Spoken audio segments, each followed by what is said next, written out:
Town Hall so that we can play this back for folks who unfortunately were not able to join us today. So just wanted to make everyone aware of that. In addition, if you haven't answered our poll question yet, please feel free to answer that poll question, give us a little insight to our conversation today. I know that many of you are excited about our special guest, Erik Peterson from the Afterschool Alliance, and I'm going to hand it off to him in just a couple of minutes. I do have a few quick things to update everyone on about the Kentucky Out of School Alliance. So for those of you who I have not met or you've not joined us for a town hall yet, my name is Tom Haggard. I'm the director of the Kentucky Out of School Alliance. We also have on the call with us today Stephanie Barker, who is our AmeriCorps VISTA, who some of you may have been in contact with. She is the one working on our data and mapping project. So if you see Stephanie, say hello. Be sure to reply to her emails as quickly as you can if you get one. You're really helping us out on a very important project that we're working on. So I'm going to try to share my screen and just go through a couple of slides with you right now. So, all right. Just for quickly, those of you who haven't joined us and don't know much about the Kentucky Out of School Alliance, we are a statewide network for after school, before school, summer learning professionals, advocates, and partners. We are a member of a 50-state out of school time network. So every state in the country has an organization similar to KYOSA, and we're really excited to be part of that group and be able to collaborate with our partners in different states. We also serve as the affiliate, the state affiliate for the National After School Association, where if you are a member of KYOSA, you also get to become a member of the NAA, and they also offer a lot of great benefits for especially out of school time professionals who are in the field. A lot of training, a lot of resources. So highly encourage you to check them out. And in addition, our fiscal sponsor is Save the Children. So many of you who live and work in Eastern Kentucky are familiar with Save the Children, but it's an amazing organization to be a part of, and KYOSA is really lucky to have the backing of Save the Children. I think not more importantly, but just as importantly about those connections we have at the national level, who we are really is this alliance of individuals and organizations, really trying to uplift out of school time work and programs and the incredible services that you're providing to kids and families in your community every single day. So we try to collaborate with as many folks in this field as possible. So we're grateful for all of you joining us today and being part of this work as well. Just a couple of little things about what we do, how we do that. We do act as a network of support. So we try to provide as many resources, training opportunities as possible for program providers, and really be a sounding board for you and the work that you're trying to do. We definitely want to be a connector.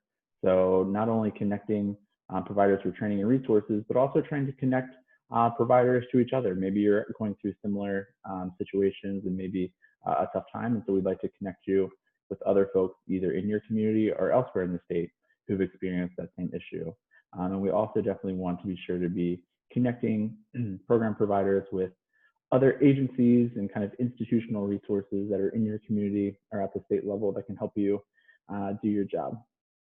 And finally, and obviously the topic that we're going to talk about today is we really want to be that advocate for local, state, and federal resources. So we love to take your stories and lift them up, especially with our federal lawmakers and policymakers, to talk about all the great work that's happening right here in Kentucky when it comes to out of school time programs. If you haven't checked it out yet, please check out our website. So kyoutofschoolalliance.org. We have a lot of different things on there for you to take advantage of. One of them being is our summer activity guide. So this is a project that we have been collaborating on with the 50-state network, with Georgia's state after-school network really taking the lead on this and providing some amazing leadership. But these are free activity guides. In total, we'll have 150 activities and challenges. They are sorted by different age groups. We currently have 2 units out right now. So Unit 1, Who I Am, and now Unit 2 just went live on Monday, and it's Healthy Life. So we'll be distributing 3 additional units by the end of July. And you can find those all on our website. Very easy, downloadable PDFs that you can either work through the activities and challenges online with a group of kids. If you're able to meet in person safely, that's an option as well. Or they're great as kind of take-home packets for kids and families when you're doing meal distribution or activities like that. So we're really excited. We've had some really great feedback on the first unit, so we're hopeful that Unit 2, A Healthy Life, is just as engaging for you and for your kids. So please feel free to take a look at that. In addition, something that we're going to do based on what we're talking about today is trying to provide you with some materials for your out-of-school time success stories. So I know that Erik will be talking a lot about the importance of being able to talk to local elected officials and policymakers in your community, but we also want to give you some materials and some ammo to do that. So we've created an online survey that I'll put the survey link in the chat box. And if you go to that survey, fill out that information, we're going to create this one-page success story handout for you to be able to use when you're talking with local school board members, your superintendent, other community leaders, just so you can have a nice leave behind that'll tell them all the great things that you're doing in your community with your out-of-school time program. So we hope that that is helpful to you. So anyone have any questions for me right now? All right. In the chat. All right, I'm going to end our poll right now just to say that it looks like not quite a majority have not yet contacted their member of Congress. I like your optimism that you're not there yet. Maybe after today and all the great things that Erik's going to talk about, maybe you'll feel confident you can do that and be able to make a change. I do appreciate that a couple of you have already done that, so please, KYOSA will continue to try to make that as easy as possible for you. But right now, we're going to hand it off to Erik and let him get on with his presentation. Thank you so much, Thomas. Can you guys hear me okay? All right. I am going to go ahead and share my screen too for these slides, if that's all right.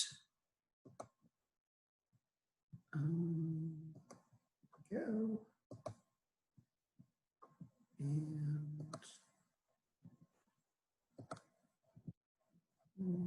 okay.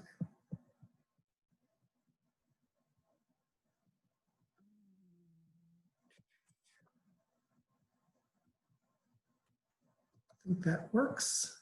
Can you see the slides okay? Okay, perfect.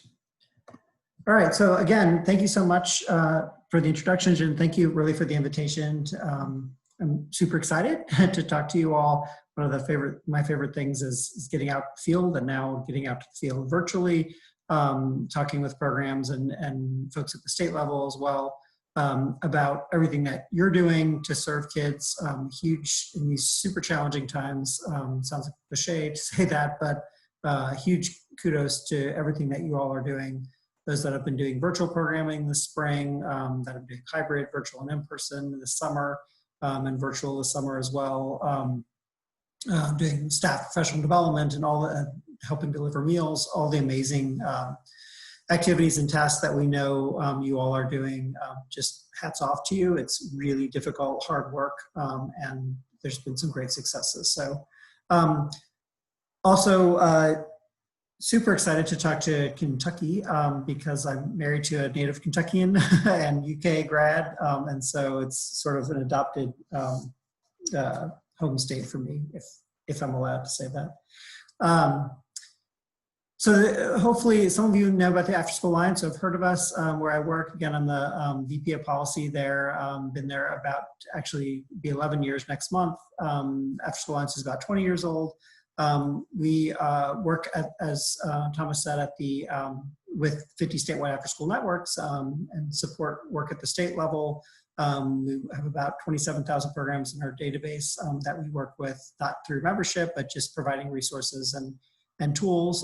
If you would be interested in that and haven't done that already, you can go to our website, afterschoolonce.org, and there's a link to sign up for newsletters and to access resources as well.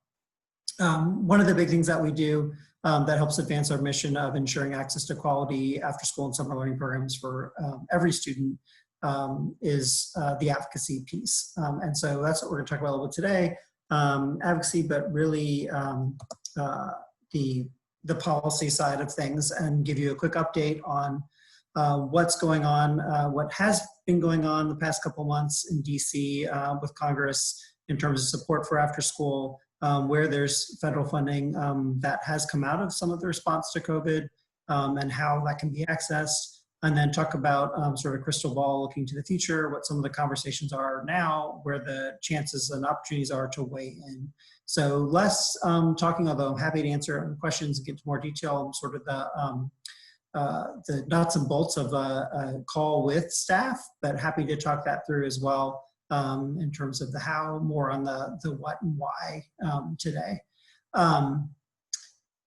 Flagging some of the resources on the Afterschool Alliance website too, and in terms of COVID in particular, there's a whole new section as of a week or two ago now on reopening guidance, where we're tracking what that looks like for schools and for summer at schools and after school, both state and level, as well as some of the national recommendations that are out there.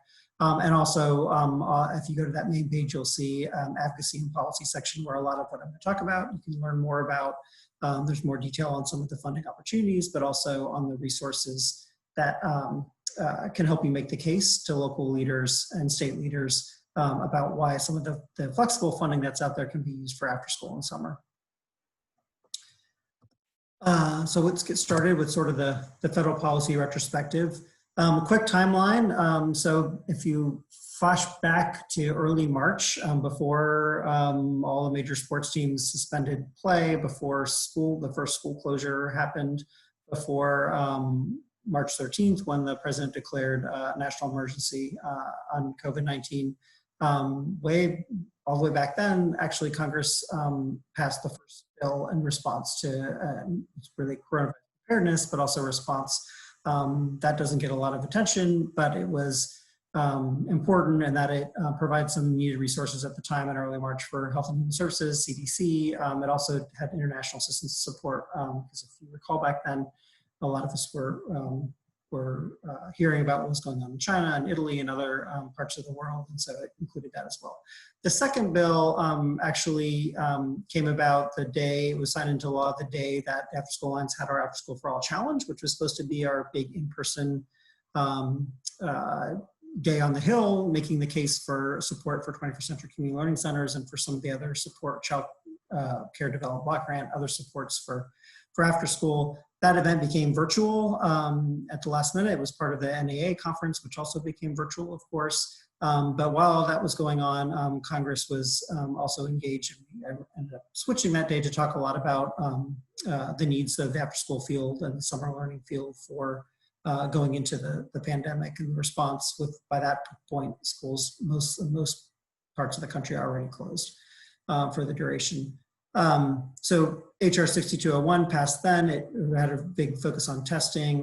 There were some key pieces there that continue to be important now for programs around paid sick leave, around the child nutrition, access to meals for students and the flexibility, and a number of other provisions that continue to be important, including the emergency unemployment insurance, which got started there.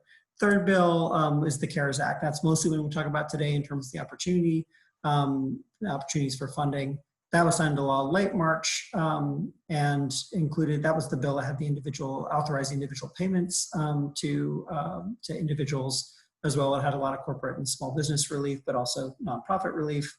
And then it had the big education stabilization fund piece, which we're going to talk in more detail, and some funding for Childcare Development Block Grant, which includes school-age childcare. Had a couple more nutrition pieces in there as well, and then the Paycheck protection program for small businesses but nonprofits too, which we're also going to talk a little bit more. And then the fourth bill, which was a lot smaller, in early June, or rather in late April, CARES 2.0, which just put more money in the pot for the Paycheck Protection Program, as those funds ran out in about 2 weeks, with nonprofits and small businesses, and that also included some funding for testing and hospitals. And then there was this tiny one that kind of went under the radar that was passed in June 4th that included some really important changes to the Paycheck Protection Program. So don't have an opportunity really to interact as we were in person, but feel free to use the chat box throughout for questions, but also I'll throw out questions like if you want to respond to on the Paycheck Protection Program, and I do have a slide in that, we'll talk more about it, but if folks were able to access that, you can just put a Y or an N in the box, because I'm curious. It's one of the things that we're surveying on, and I'll talk about a survey near the end of the presentation too today, trying to get a pulse for which of these provisions were helpful, which were able to be accessed by the field and by after school and youth development programs. So we'll go into sort of those 4 big buckets real quick: the nutrition piece, education, childcare, and Paycheck Protection Program. On nutrition, I guess also another question for the chat. I have to figure out how I can see the chat and see the slides. Oh, there it is, all at the same. I'm trying to help you out with questions, Eric. I'll keep the chat going for you. Okay, great. There we go. Perfect.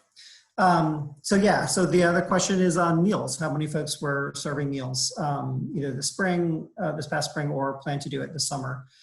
School nutrition programs were the big sort of meal provider. And this is obviously the need here is with about 30 to 33 million students a day. Pre-COVID, were relying on free reduced price lunch and breakfast through their school nutrition program. With school being closed and out, the concern is access to meals for those families. So Congress did a number of things, and the USDA, part of agriculture at the federal level, did a number of things to help make address that issue and to make meals accessible for families. And one of those was being able to provide meals where parents could pick up and or that programs could deliver to families, either reverse bus stop routes or other means as well. There were, as you can imagine, programs that are designed, nutrition programs designed for providing meals in a cafeteria. There were a lot of things that had to change and be waived. And so including for summer meals, the requirement around that meals have to be served on site. So obviously that's been waived. The mealtime flexibility, so meals don't have to be picked up or consumed at breakfast and lunch times. A lot of the monitoring pieces, that multiple meals can be picked up a day, and actually multiple meals for the whole week, that parents can pick up meals without children present. The activity requirement for after school meals being waived, and then also the meal pattern requirements. So the big issue was milk, and a lot of communities, even still now to some extent, food shortages, particularly milk shortages, and not being able to put the milk on the meal. The update sort of on this is that most of those waivers were to expire June 30th. The good news is that pretty much all of them now have been extended. Some extended through the end of summer into end of August 31st, some extended to July 30th. And the other one that's not on here that's really important is the area eligibility piece, which was just extended last week. So hopefully if folks who are participating in meals and had that question, this is the requirement that meals could only be served, particularly in summer and in after school, in sites where at least 50% of the students that are served by the site or are served by the school in that area qualify for free reduced price meals. That has been waived so that you can provide meal pickup and delivery in any community, regardless of the percentage of students that are eligible for free reduced price meals. Had that not been extended, that would provide a challenge because it really limits the number of access points for families. The other piece on the nutrition side is pandemic EBT, and Kentucky is one of the states that has approved that as well. It's almost all states now. And that is an EBT, electronic benefit transfer card, about a little over $5 a meal per student per day, that qualified families are able to qualify for free reduced price lunch are able to get from the state, and that allows the parent to buy food with that to provide meals for kids. So that is in supplement to the meals that are provided by community-based organizations and school nutrition.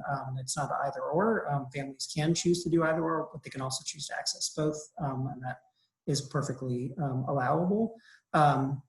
And that pandemic EBT has been extended down through the end of summer as well for now, and there's talk of maybe it going into fall. Any questions on the nutrition pieces or things that I didn't cover? We can also follow up with sort of we have a table, which I didn't include in here, but that says all the different waivers that are out there and then when those expired. I checked on Kentucky, and there were some where states had to opt in, and Kentucky pretty much opted in for all of them. So there isn't that challenge there. Yeah, and I think, Eric, that would be great if we can, on the follow-up to the call, we'll share obviously the PowerPoint, and then any other resources that you want to include, we can share those with everyone who's on today, and then the folks who aren't able to join us. So that'd be great. Great. I appreciate that. Okay. So now I have the chat, but I am not able to, there we go, advanced slides, sorry. You'd think I'd be good at this now after doing this since March, quite a bit, but I'm not. All right, so the education piece is really the big one. The CARES Act, again, that passed in late March, included what the Department of Ed now calls ESSERF, which I haven't come around to that acronym yet, but it's the Elementary and Secondary School Relief Fund. It's the Education Stabilization Fund. So it was actually $30 billion total, but a chunk of that goes to higher ed, which we won't talk about, but happy to answer questions, or if folks want to contact me offline to talk about the higher ed piece, because I know there are after-school providers who are affiliated with higher ed colleges and universities where some of that funding may be possible. But then there's the elementary and secondary piece, which was $13.5 billion. And then there was the sort of governor's fund as well. That was about, I think I might have it on the next slide, but it was, I think I want to say around $8 billion. That was all those funds allocated to state based on a fairly complex formula, not the normal formula. Although at the state level, the funds pretty much follow the Title I Part A formula for school districts. That $13.5 billion then, the way it goes is states have to apply by, I believe it's the end of June for those funds. They then flow to local education agencies or school districts. School districts can share those funds and resources with community partners, but community partners really have to make the case for why that makes sense. The use of funds is pretty much anything that's already in the Every Student Succeeds Act, IDEA, which is Individual with Disabilities Education Act, Perkins, that's the Child or the Career and Tech Education Bill, the McKinney-Vento Homeless Youth Act. But they also called out some specific activities in the law, one of which was planning and implementing activities during the summer and after school supplemental programs. That also talks about the meals piece, online learning and education services, mental health supports.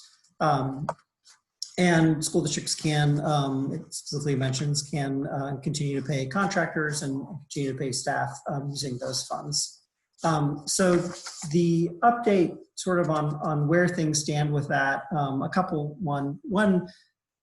another reason excited to present to Kentucky is we actually point to your state Department of Education as a model because Kentucky issued guidance around how local school districts can use these their education relief funds, and they highlight that the funds can be used for 21st century, and they mention a number of things around that the funds can be used for 21st century programs to use appropriate to access technology, to the connectivity piece, to help with parents and families and students access internet, home access to literacy books for all grade levels, helping deliver families support either through remote learning and as well as meals and in-person support. So there's a whole list of things that they call out there.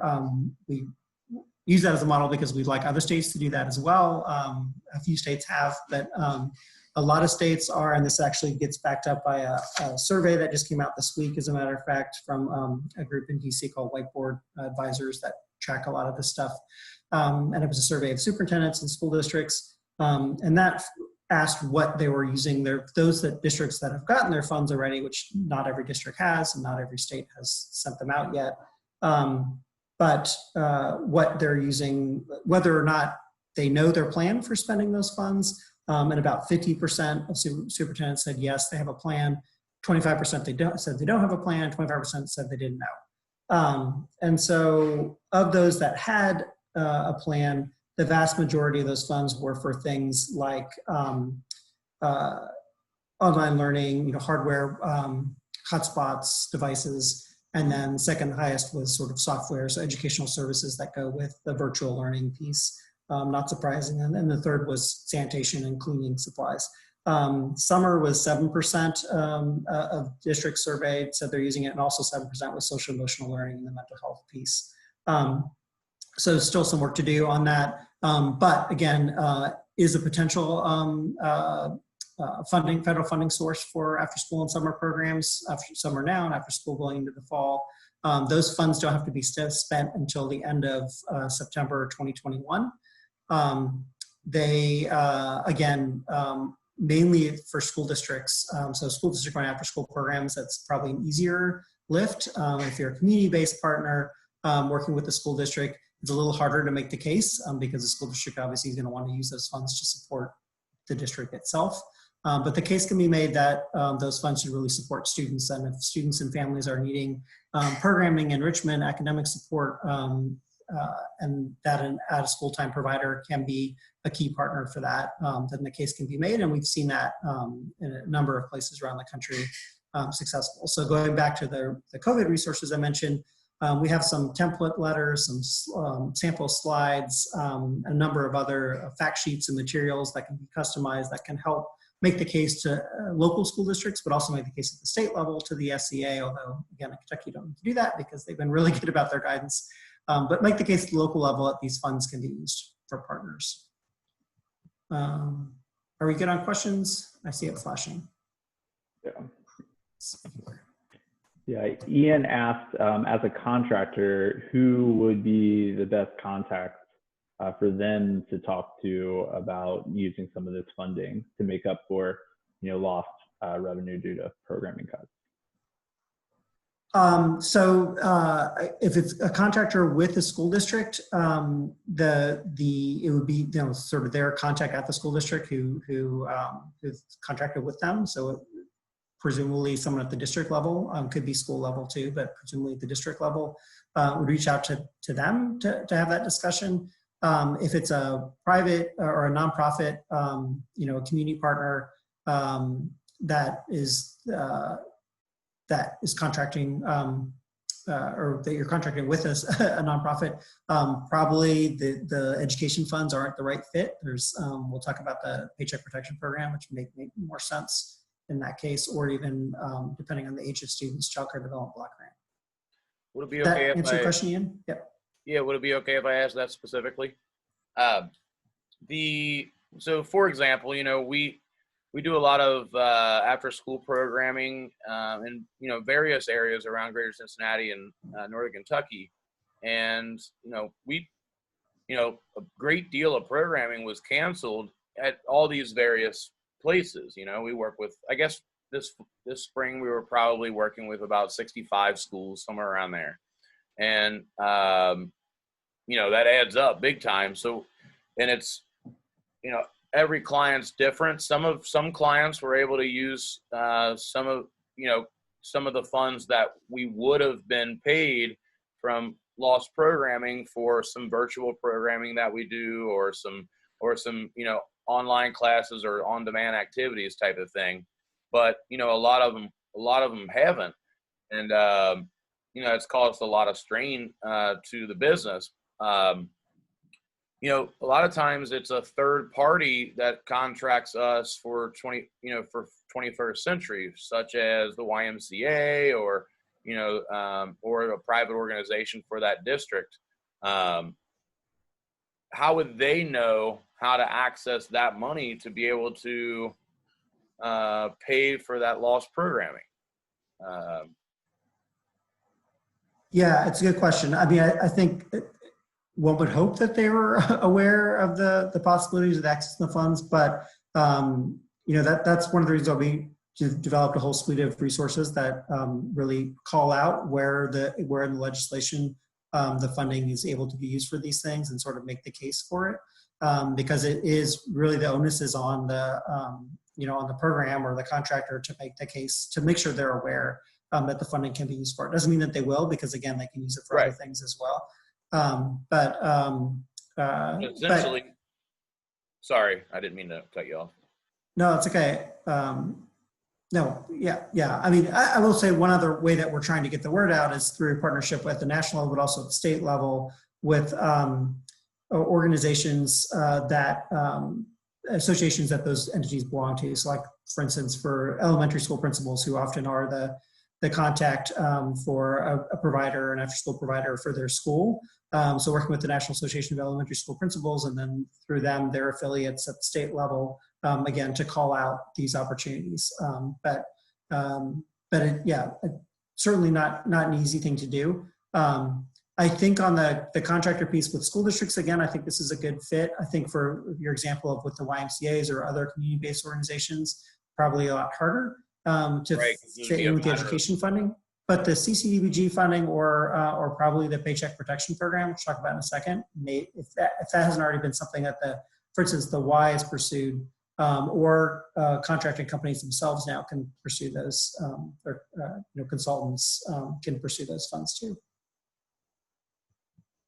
All right, I'm gonna go to the next, great question now. I'm gonna go to the next education slide. So this is another fund that we've started to highlight. So in addition, so there was the big 30 billion I talked about, and there was the 3 buckets. There was actually a 4th bucket that most people ignore, but because it was 1% of the total 31 billion, which 1%, but actually we're talking 31 billion, that's a lot of money. So the 1% ends up being a significant amount of money. So those funds were reserved by Congress for the Department of Education to basically do what they call a discretionary education stabilization fund. And there was a lot of flexibility on that. There were folks that weren't happy with what the Department of Ed at the federal level decided to do with that, but regardless, this is what they've done, and it does provide some opportunities. So they posted on April 27th. The deadline is actually next week. It's June 29th. I think that's next week, or coming up soon. And there's a couple different buckets, but it's essentially a competition open to state educational agencies, to SEA. So this is something worth checking in. I haven't heard if, you know, Thomas, if Kentucky is one of the states that's pursuing this, but SEAs were able to apply. And then if they get the funds, an average of $15 million per state is the idea. One of the key areas where they could use the funds was for microgrants for families, so they can have access to technology education. They specifically call it after school and summer as a way that these funds could use to support parents accessing after school and summer. Also a statewide virtual learning sort of hub, and a couple of other sort of pieces. The idea was to make things more innovative and really focus on the parent and the student, but also the plethora of services that would help the student aside from schools. There's a lot of flexibility on this. So it's a lot of creativity on the part of the state. And so the states that we have seen, that we have heard that are applying, you know, have been reaching out to groups like After School and Summer, or After School Networks and others to figure out, envisioning what this would look like. So that's a potential piece also to keep in mind on the education side. Let's see. CCDBG. So the Childcare Development Block Grant is another one where if you want in the chat, you can say whether you do just put in CCDBG, if that's something that you're able to access. These are funds that are designed really for childcare. So the idea is that children are supported and supervised. It's less about the content of the programming, which obviously for quality after school and summer, we care a lot about the content and what that looks like. But there's some flexibility here with CCDBG. The bulk of the funds, obviously, it's a program that's been around for not that long, since the 90s or so, but The funds, about 45% of the funds of Childcare Development Block Grant end up supporting school-age students, so age 5, 6 through 12, 13, but the majority supports 0 to 5, and most of the policies for this program are written to support 0 to 5. However, in the CARES Act, there was an additional, on top of the funding that was provided for the current fiscal year for CCDBG, there was an additional $3.5 billion, and that can be used through September 2022. And there's a number of uses for the funds, but including supporting programs who are not running right now, who are not working, as a way to ensure that when closures end, that there will still be a supply of childcare for families who will need childcare when they get back to work. Again, 0 to 5, but also school age. It was also the funds that a lot of states ended up using to support providers, both early care, 0 to 5, and school age, who were providing care and programs for children of essential workers. And states define essential workers differently, but you know, a lot of Ys, a lot of Boys and Girl Scouts, but also a lot of other programs, school districts even, lots of examples of those, faith-based providers who were providing programs for children, again, of first responders and other essential workers. Those were the funds that were made available for that. But a lot of those funds still exist. A lot of states are doing different creative things with that, again, to provide sort of grants or contracts. Normally, CCDBG acts through a voucher on the student, but for these funds, there's a great deal of flexibility, even for programs that are not licensed childcare providers or that are license exempt.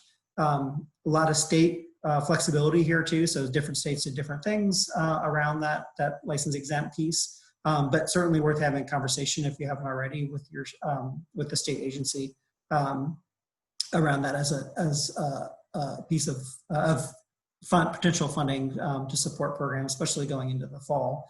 I'd say summer and fall. The other thing I'll flag on this, we've got to be cognizant of time, but we'll talk hopefully soon here, if I can hurry up, on what we're seeing, what potential additional relief is coming, but I will flag that if you were a betting person, a good bet that there'll be additional CCDBG, Childcare Development Block Grant funds coming in the next package.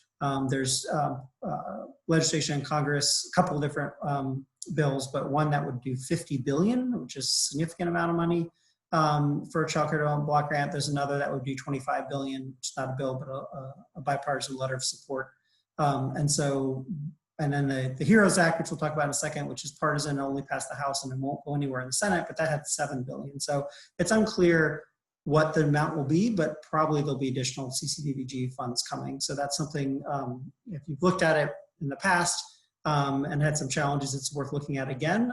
And again, happy to talk through with programs some of those challenges, because we know none of these federal funding streams are easy to access, but some of them are definitely worthwhile. And then the last one on the existing opportunities is the Paycheck Protection Program. And so again, feel free to put in the chat if you, I know I'm asking a lot of yes and no questions, so you can say PPP, yes or no, whether folks are able to access these funds. The key part here is that if you looked at it before and for a variety of different reasons it wouldn't fit, there were these changes from this bill that passed June 4th, which are semi-significant changes. So it's worth taking a look at it again. One of the changes was originally the deadline to rehire. So essentially what this program is for small business and nonprofits. So government entities like school districts or Parks and Rec, public libraries couldn't apply, but a nonprofit organization, 501c3 can, as well as a for-profit business provider. So a lot of the programs we work with that are sort of martial arts studios or other after-school providers who haven't been able to bring kids in because they've been shut down, have been able to apply for this to get some relief. And the idea is to be able to prevent firing or laying off of workers, I should say, and or to rehire laid off workers or furloughed workers. And initially the deadline for rehiring workers to remain eligible, these are also loans that can be forgiven. So it's basically a grant if you meet the requirements, and then the loan does not have to be paid back. So it's through the Small Business Administration. They have a lot of good information on their website. I suggest checking out their website if you're interested in more. But they did extend that forgiveness of the deadline on rehiring from June 30th to December 31st. majority of the funds that are eligible for this program are payroll, mortgage interest, rent, utilities. And it used to be 24 weeks. It's 24 weeks now. It was extended. It used to be just 8 weeks. So they did basically extend this and make it a lot more effective or powerful in that it's just more flexible program. Helps more people now than it did. There are, so the initial $350 billion were depleted April 16th, but the additional funds that they put in late April have not been depleted yet. So they're still making grants and loans on this. The other change here, which is on the slide, is that the amount of the loan that must be spent on payroll costs originally was 75%. They lowered it to 60% because there were some programs that payroll was a key expense, but rent or other expenses were big as well. Utilities, rent, mortgage interest, etc. Which now that percentage has changed. Okay, in the remaining 10 minutes or so, because I won't have time for questions, we'll talk about what's on the radar. So I mentioned the HEROES Act. This is the next big COVID relief bill that has been drafted and passed the House. There's no appetite to pass it in the Senate. Unfortunately, there was no bipartisan support for it in the House. But it did include a lot, $7 billion for childcare and block grant, as we mentioned. It has $100 billion for education, $58 billion specifically for K-12. And again, once again, mentions after school and summer. When we talk about advocacy, originally both in the CARES Act and this bill, after school and summer were not mentioned. That took, in the original drafts of these bills, that took advocacy on the part of you all and your peers and colleagues throughout the country to make the case that these should be included as allowable expenses and activities that should be called out as for the education funding. And so that's an example of advocacy success.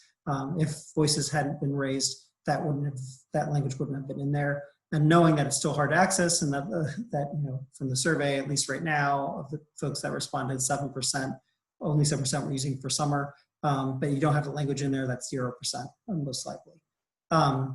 The other big piece in the HEROES Act was the $375 billion in relief for local governments that uses the community development block grant formula. Those funds could certainly be used for after school and summer support as well, to both Parks and Rec and city government run programs, but also community-based and nonprofits. There's a mechanism where those funds could be provided as well. In the interest of time, a couple other things on the radar that we're tracking. So in discussions we're having as the new bill. So the status right now is the HEROES Act was passed. The Senate said, no, thank you. We want to wait and see how the impact of the CARES Act is, and we want to do our own bill. The Senate is now doing that. It's very early in the process. They are working in a bipartisan way, but very, very slowly is what we're hearing. And publicly, they're saying that they're going to have their relief bill done by right after the 4th of July recess. That may slip to late July or in August.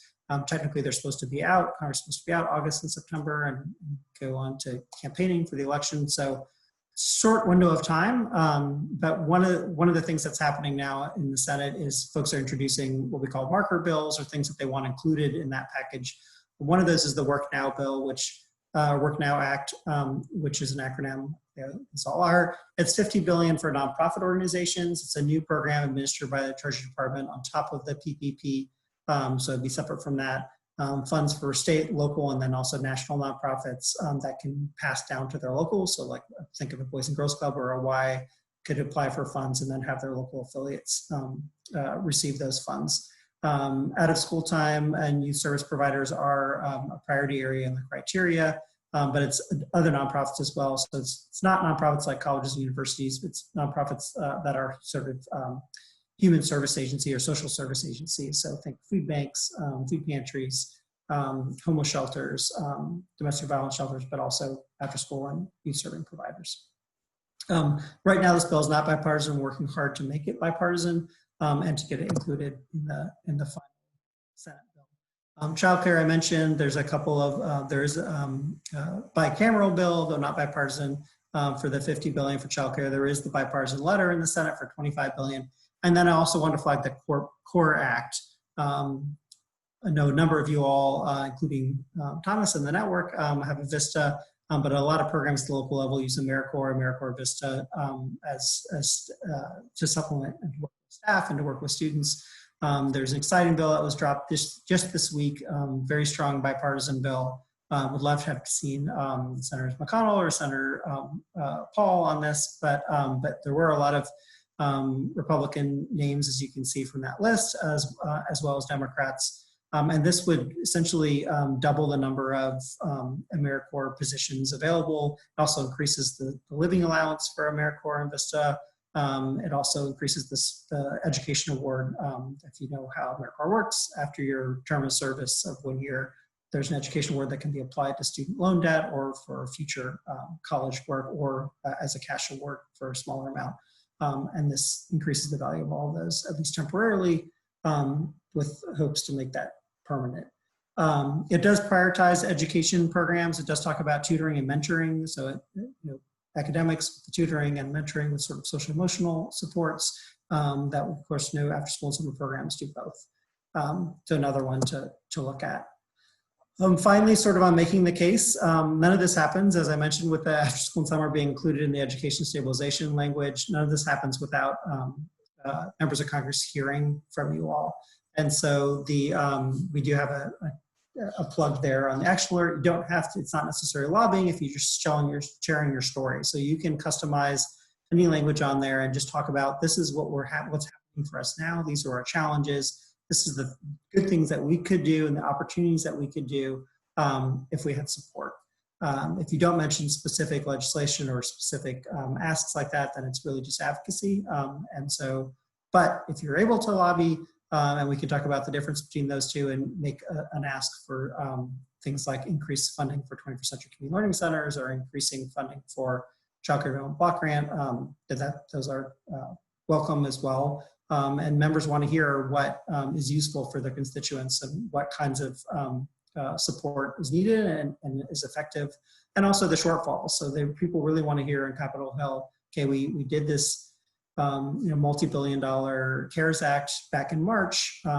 Where has it fallen short? Where has it been effective? What have you used the funds for? What do you plan to use the funds for? And why, if you need more, why do you need more funds? And where were the shortfalls? And we know one of the shortfalls was where schools were covered, community-based organizations often weren't. That the PPP was effective for some, but not effective for all.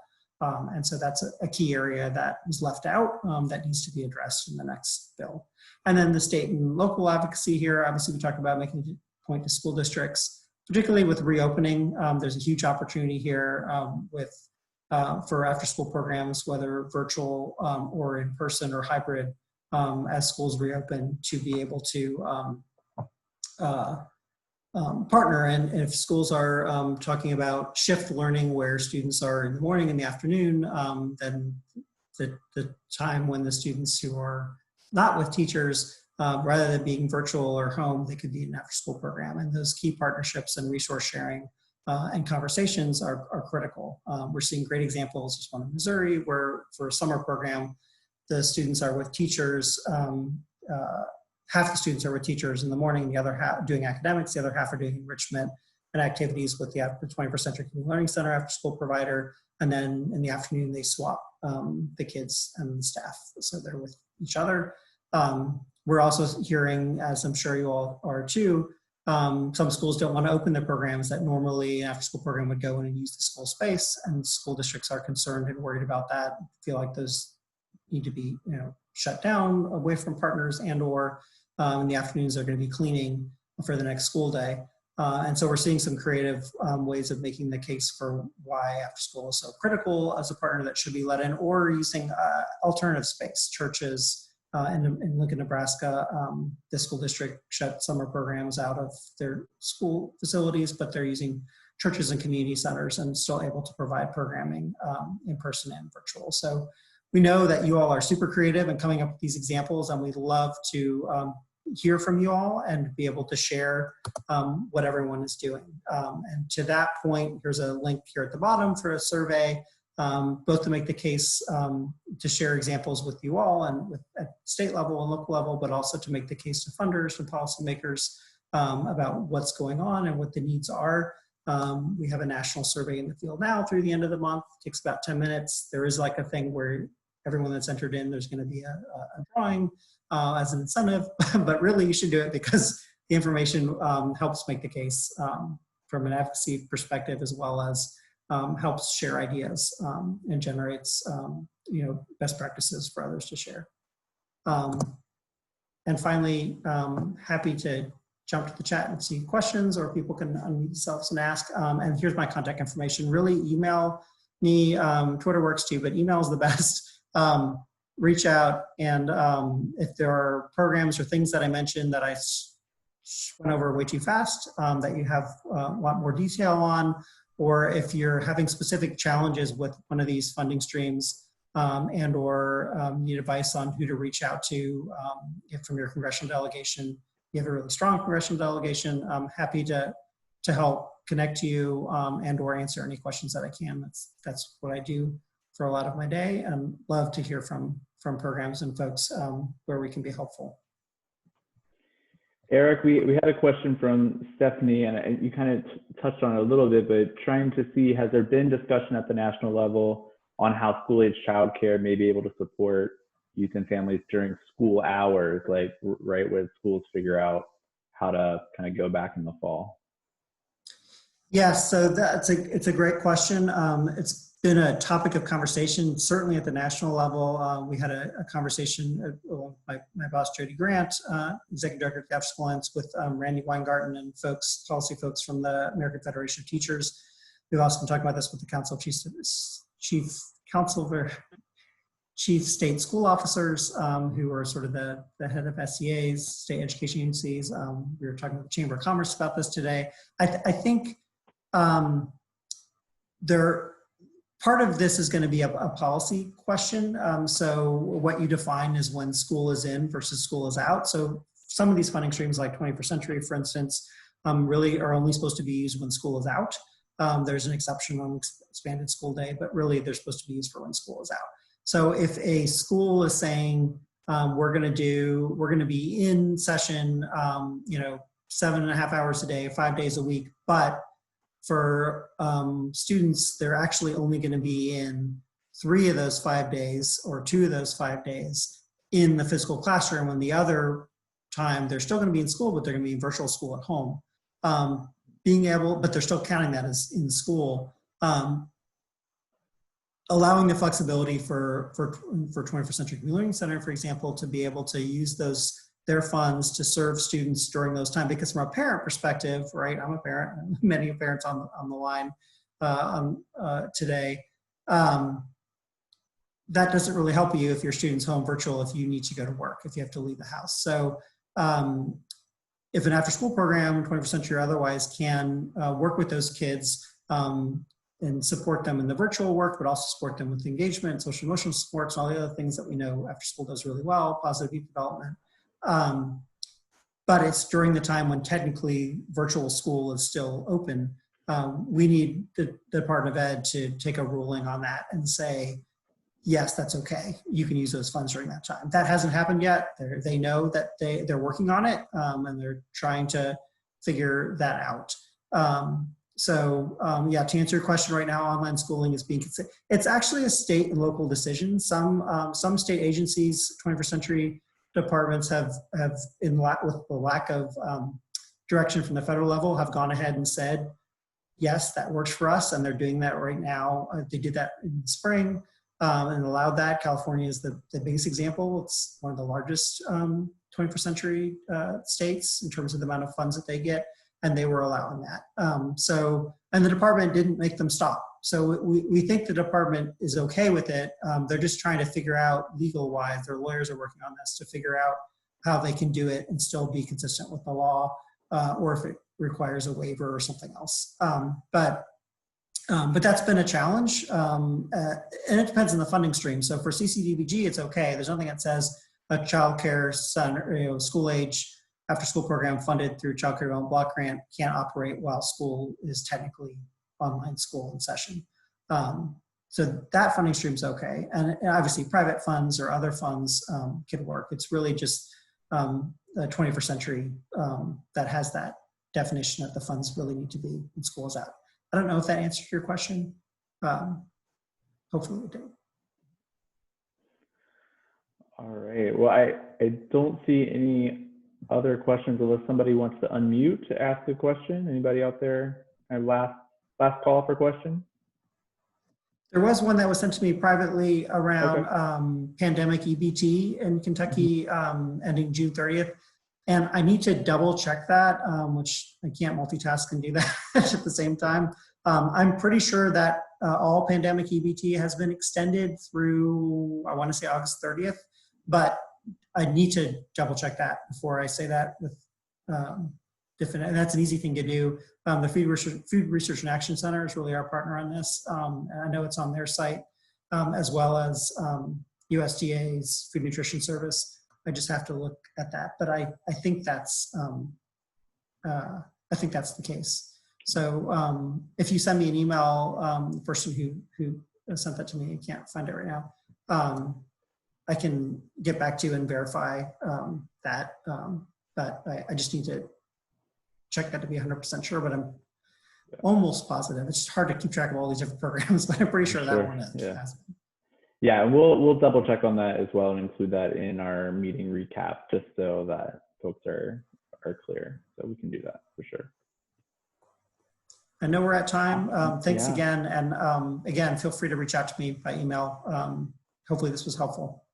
Awesome. Thank you, Eric. We appreciate your time. See you later, everybody. Thanks.